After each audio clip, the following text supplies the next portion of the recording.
कांग्रेस प्रदेश मुख्यालय में प्रदेश अध्यक्ष करण मेहरा और पूर्व प्रदेश अध्यक्ष गणेश गोदियाल ने संयुक्त प्रेस वार्ता कर राज्य सरकार पर जमकर निशाना साधा।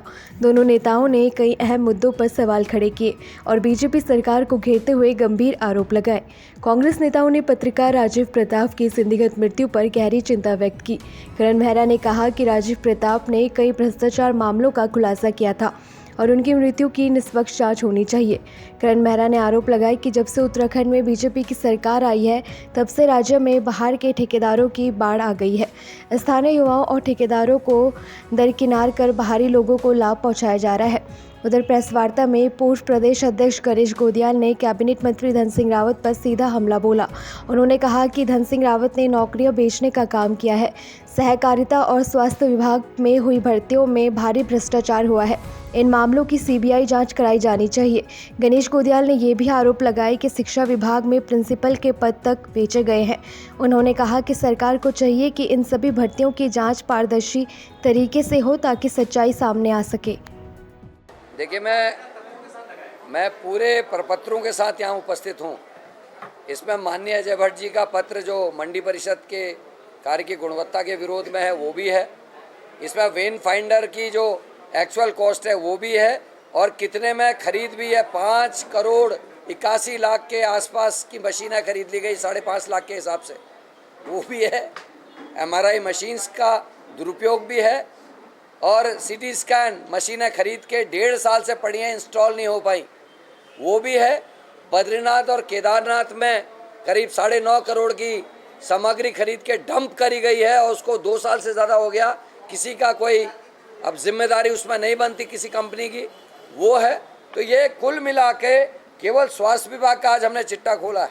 और जैसा आदरणीय गणेश गोदियाल जी ने कहा, कोऑपरेटिव में भर्तियाँ, एम्स हॉस्पिटल में जो भर्तियों का मामला अभी CBI जांच चल रही है, अन्य विभागों में जांचें चल रही हैं, ट्रांसफर्स का धंधा चल रहा है, खनन माफिया हावी है, भू माफिया हावी है। इन सभी विषयों में हम लगातार बोलते रहे, लेकिन आज जो प्रदेश की स्वास्थ्य से संबंधित विषय हैं उसको मैंने उठाया। धन सिंह रावत जी की देखरेख में इस सरकार के सचिव ने एक बड़ा मामला ये किया है। हम चाहते हैं सभी मामलों की गंभीरता से जांच हो और मुख्यमंत्री, स्वास्थ्य मंत्री या इनके सचिव सामने आकर मेरे प्रश्नों का उत्तर दें और मैं डॉक्यूमेंट्स के साथ सारी चीज़ें फिर से प्रस्तुत करूंगा।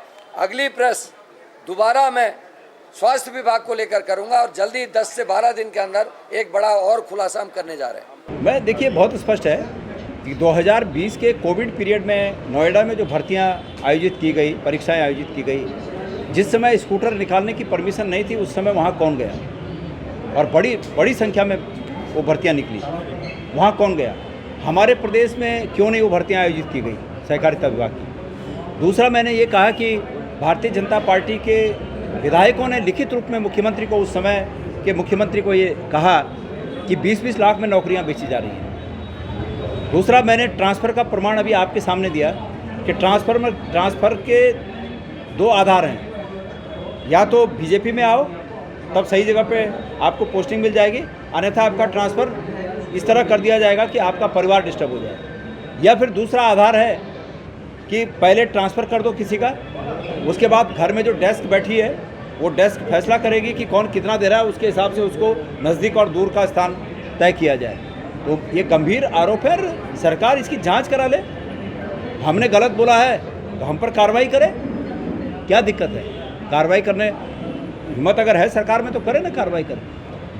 कोऑपरेटिव बैंक का पैसा निजी इन्वेस्टमेंट करके, निजी क्षेत्रों में इन्वेस्टमेंट करके, प्राइवेट सेक्टर में इन्वेस्टमेंट करके सहकारिता का पैसा डूबा है। वो इनका पैसा था, वो प्रदेश का पैसा था, प्रदेश के लोगों का पैसा था। उस पर जवाब दें, क्यों डूबा? किसने अलाउ किया कि उस पैसे को प्राइवेट सेक्टर में इन्वेस्ट किया जाए? तो ये सब गंभीर आरोप हैं, सरकार को इसका जवाब देना